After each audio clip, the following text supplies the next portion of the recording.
Hello વિદ્યાર્થી મિત્રો, myself doctor Pravin Prajapati. હવે આપણે મીન માટે આગળ વધીએ છીએ. કન્ટિન્યુઅસ ફ્રીક્વન્સી એટલે કે સતત આવૃત્તિ. આ પણ ગ્રુપ ડેટા છે.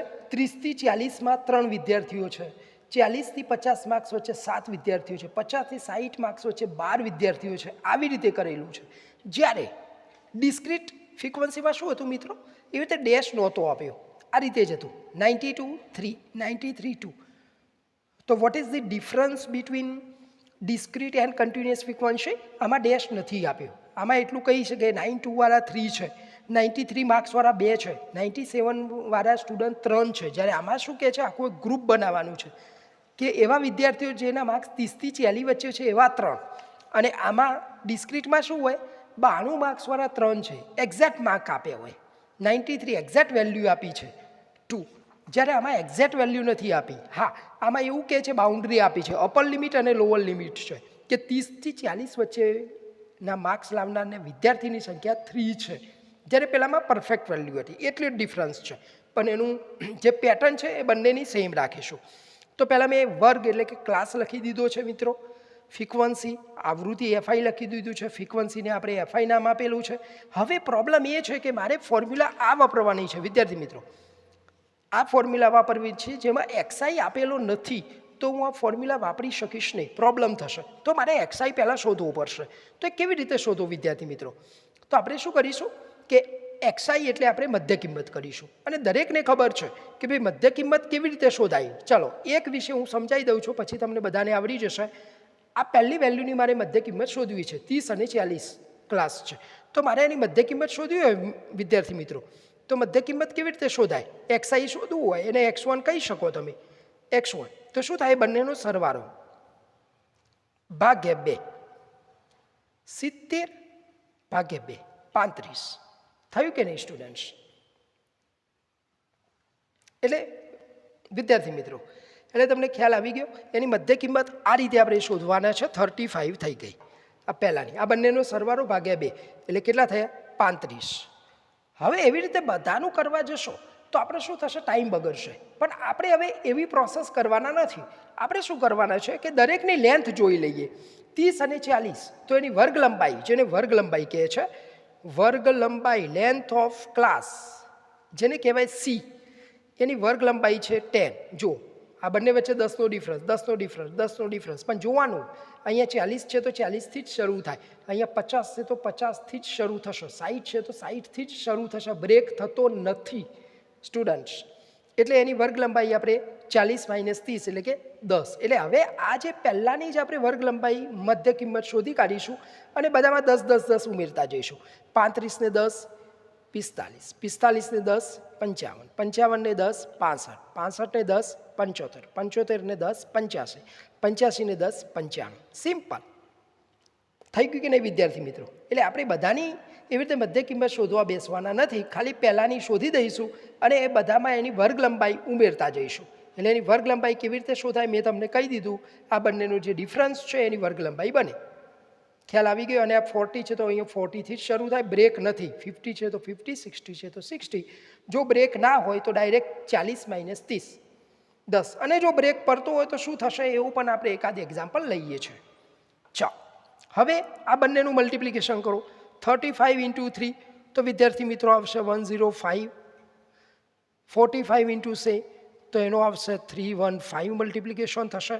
આ બંનેનું મલ્ટિપ્લિકેશન થશે 660. આ બંનેનું મલ્ટિપ્લિકેશન તમે કરશો તો 975 થશે. આ બંનેનું મલ્ટિપ્લિકેશન કરશો તો 600 થશે. આ બંનેનું મલ્ટિપ્લિકેશન કરશો તો 255 થશે. આ બંનેનું મલ્ટિપ્લિકેશન કરશો તો 190 થશે મિત્રો. એટલે આ રીતે આપણે એનું મલ્ટિપ્લિકેશન કર્યું છે. અને છેલ્લે આપણી જે ફોર્મ્યુલા છે મિત્રો કઈ છે? x bar equals to sigma xi/fi by n. એટલે હવે મારે શું કરવું પડશે? આ એક શોધી કાઢીએ. n એટલે શું વિદ્યાર્થી મિત્રો? Sigma fi. એટલે કે આનો સમ. આ fi નો સમ કરી જોવો છો તો આનો સમ તમે કરશો તો 50 આવશે. અને આનો સમ સિગ્મા xi/fi એટલે કે આનો સમ તમે વિદ્યાર્થી મિત્રો કરશો તો તમને 3100 મળશે.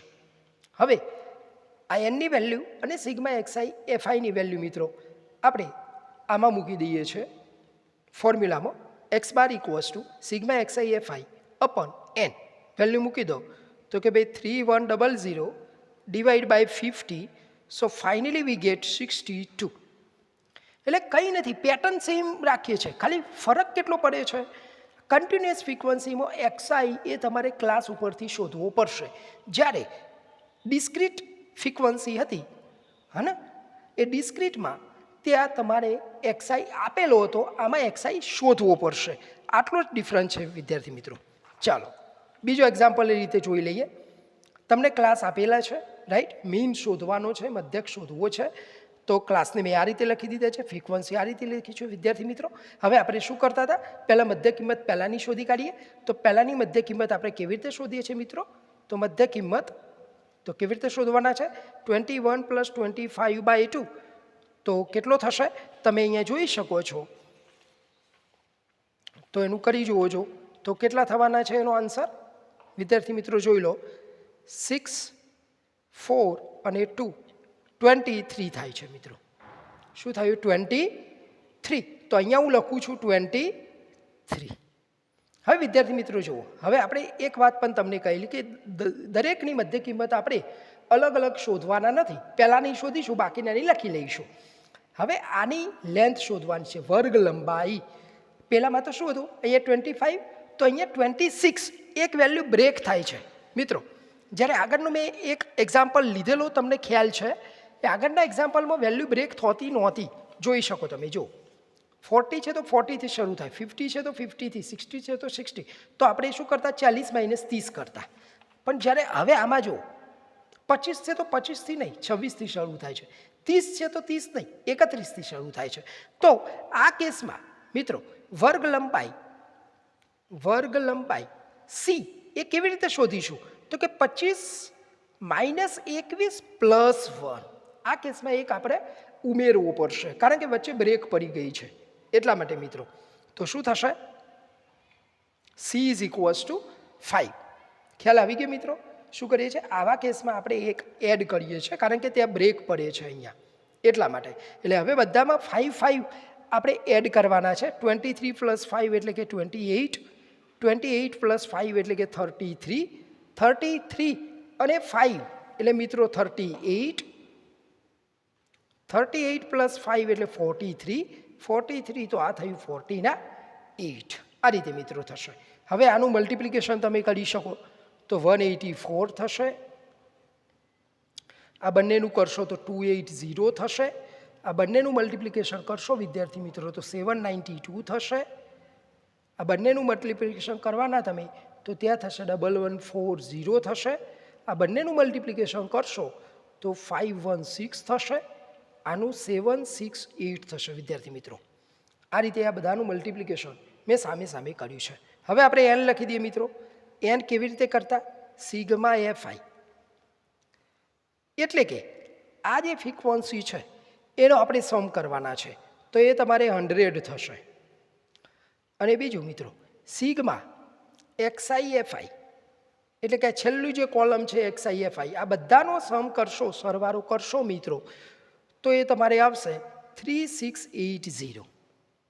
તો હવે તમે છેલ્લે લખી શકો કે ભાઈ એક્સ બાર એટલે શું, તો કે ભાઈ sigma x i f i by n એટલે કે 3680 ડિવાઈડ બાય 100 બરાબર છે, ડિવાઈડ બાય 100 તો શું આવશે 36.80. We get answer.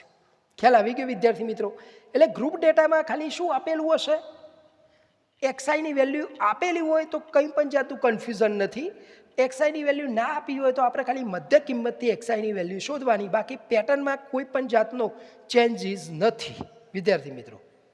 હવે એક છેલ્લો એક્ઝામ્પલ એવો જ આપણે જોઈએ છે. ખૂટતી શ્રેણી આપેલી હોય તો કેવી રીતે તમે વિદ્યાર્થી મિત્રો શોધી શકો છો, એક એવું પણ આપણે એક્ઝામ્પલ જોઈએ છે કે તમને મીન આપેલો છે 26, મધ્યક આપેલો છે અને ખૂટતી આવૃત્તિ શોધવાની છે ડેશ. એટલે આપણે કહ્યું હતું કે ડેશ હોય ત્યારે આપણે એને એફ જ કન્સિડર કરીએ છીએ. 0 to 9, 10, 6, 12. આ ડેશ છે કંઈ લખ્યું નથી તો આપણે એને એફ કહી દેવાના છે. હવે મધ્ય કિંમત શોધી કાઢીએ મિત્રો. મધ્ય કિંમત શું થશે?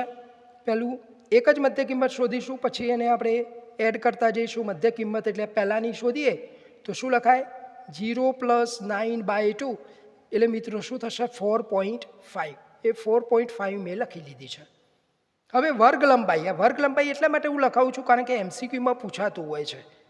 વર્ગ લંબાઈ જેને તમે સી કહી શકો છો. હવે જોવાનો અહીંયા બ્રેક છે. આ 9 છે તો 9થી નહીં 10થી શરૂ થાય છે, 19 છે તો 20થી શરૂ થાય છે. એક લાઇનની બ્રેક છે. તો સી કેવી રીતે શોધવાનો?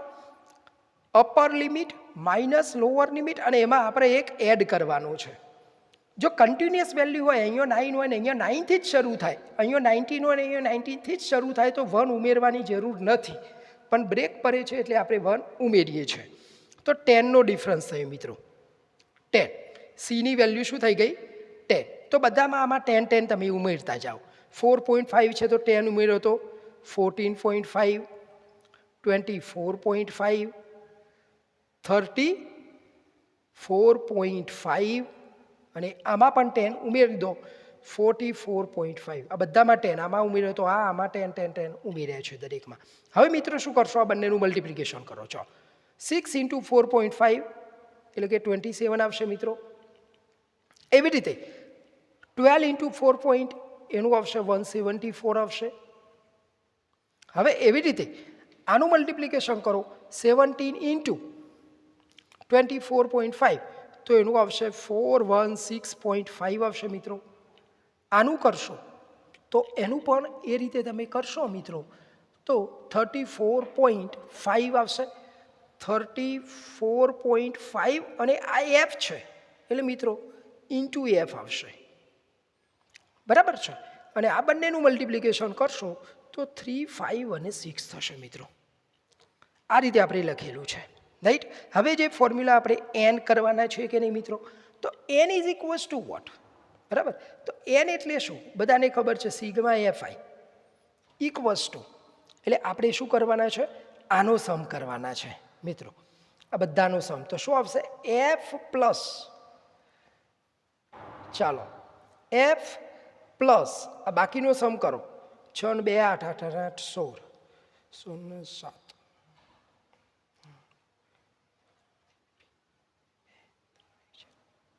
એફ પ્લસ 43 આવો આવશે મિત્રો.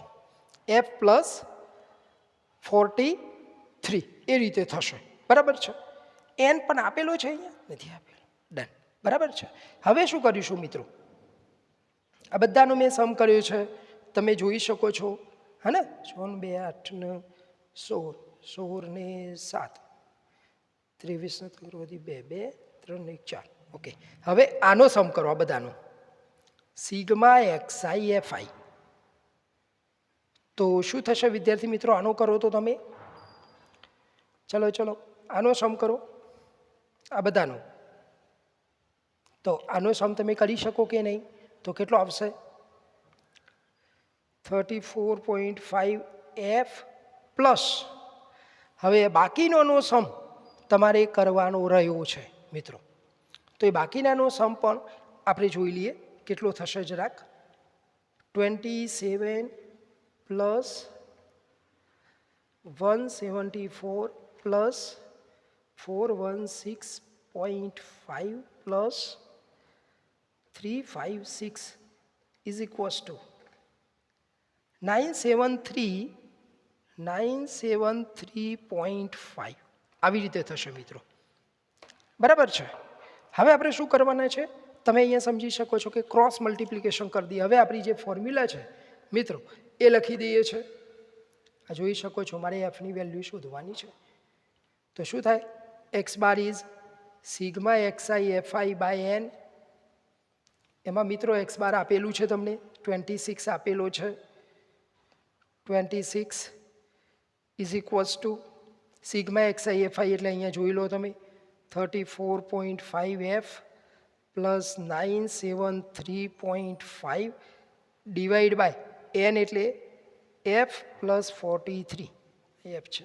ક્રોસ મલ્ટિપલ કરો તો કે 26 into f plus 43 is equals to 34.5 f plus 973.5. 26 into f એટલે 26f પ્લસ 26 ઇન્ટુ 43 એ પણ જોઈ લઈએ 26 into 43 is equals two 1118 is equals two 34.5f plus 973.5. હવે વિદ્યાર્થી મિત્રો આને આ બાજુ લાવીશું, આને આ બાજુ લઈ જઈએ તો કેવી રીતે આનું સિમ્પ્લિફિકેશન થાય તમે જોઈ શકો. 34.5f આને આ બાજુ લાવશો તો -26f ઇક્વલ્સ ટુ 1118 અને આ બાજુ લઈ જાઓ -973.5. ધેરફોર હવે એક આ કરી લઈએ 34.5 minus 26 8.5 8.5f is equals to 1118 minus 973.5 is equals to 144.5. તો f શું થશે 1445 by 8.5. તો ફાઇનલી આન્સર વિદ્યાર્થી મિત્રો શું આવે છે જોઈ લઈએ 0.5 ડિવાઈડ બાય 8.5 17. વિદ્યાર્થી મિત્રો આ રીતે છેલ્લો ફાઇનલ આન્સર તમારે 17 આવે છે. એટલે મધ્યક આપેલું હોય ખૂટતી આવૃત્તિ શોધવાનું હોય તો આ રીતે મિત્રો જોઈ શકો છો આન્સર તમારો 17 આવશે. એટલે આ રીતે ઇઝી છે. એટલે આપણે પેટર્ન બદલતા નથી, ખાલી કેટલો ડિફરન્સ છે XI શોધવાનું હોય છે, બાકી કંઈ નથી. તો વિડીયોને લાઈક, શેર અને સબસ્ક્રાઈબ કરજો.